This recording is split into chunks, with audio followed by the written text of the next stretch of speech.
So this is for the exercise for a hand simulation. We do a hand simulation to trace how the program will work. One of the tricky things about programming, as we were discussing, has to do with the fact that programming languages make the programs run one line at a time. So in this case, we have a variable that is named x and it has the value 3. And when the programs get a little longer, you may want to put a check mark next to the line that you have coded so you don't get confused. Y is a memory space that contains the value 100 as an integer. Done. And now we have a double assignment statement. So we need to make sure that we identify what is going to be stored in each one of the variables, and it happens in the same order. So z will receive the value that is stored in y. So we set up the space for the variable z, and then we store inside a copy of the value that is in y. Y still has that 100. The second variable in this statement is x, and it will receive the second value on the right, which is 30. So the 3 will be gone, and now we store a 30 in it. Done. Next line, y is going to receive the value that is a result of the subtraction of whatever is in x.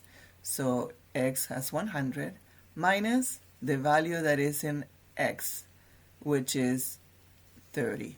So I don't know if I made a mistake. It's z minus x. So 100 minus 30, which is 70.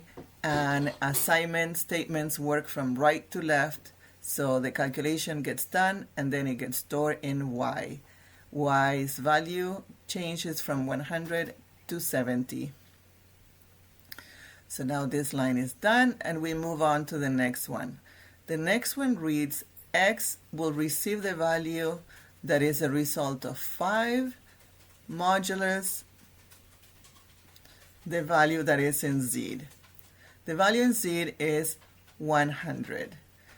So if we were dividing the integer 5 by the integer 100, we would have 5 left over because 100 fits 0 times into 5, and that will leave us with the whole amount left over. As a general rule, it's good to remember a shortcut. When you're calculating modulus, if the first value is smaller than the second value, the result of the modulus calculation will be equal to the first value. So when the first value is less than the second value of the modulus calculation, the result will be equal to the first value. My handwriting is actually a lot nicer than what I can do with the mouse pad.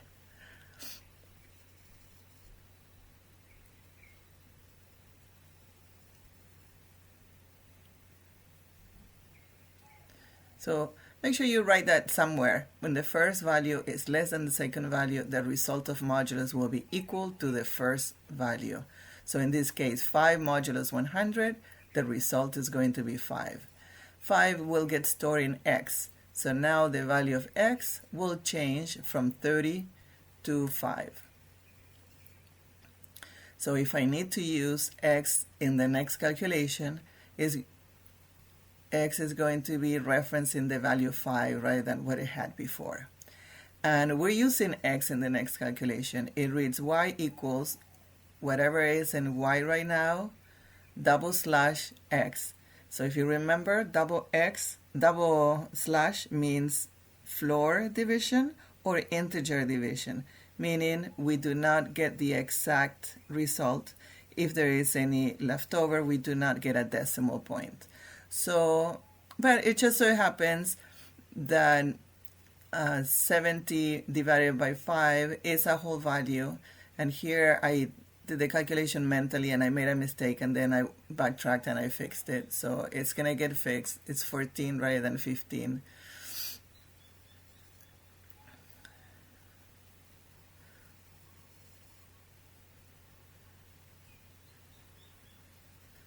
Sometimes these videos, they take a little bit of extra time to make them.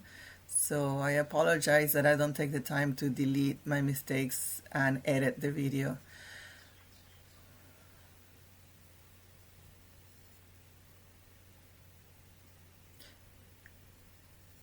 So the result was for 14, and it was stored in the variable name y. And that would be a result without decimal places. The next one is the value of y, which we just calculated, which is 14, divided by 2, and that's going to give us the result with precision. So 14 integer divided by 2 integer is going to be 7.0. And if we run this program, we're going to see that the values we're going to see as the outcome are 5, 14, and 7.0 separated by commas. So when we're doing a hand simulation, we would also, if we have an output statement, we would make a box that represents the output screen, and we would write there what the outcome would be. So this is how we do a hand simulation. And the hand simulation is done as a tool to trace how a program will execute one line at a time. This may seem a little trivial right now, but we have to do it often when the outcome is not what we expected to see. So here I have the code, and what I'm going to show is if you wanted to see how the program works line by line, because you have multiple calculations and it gets a little confusing where the mistake may be when you don't get the outcomes that you want.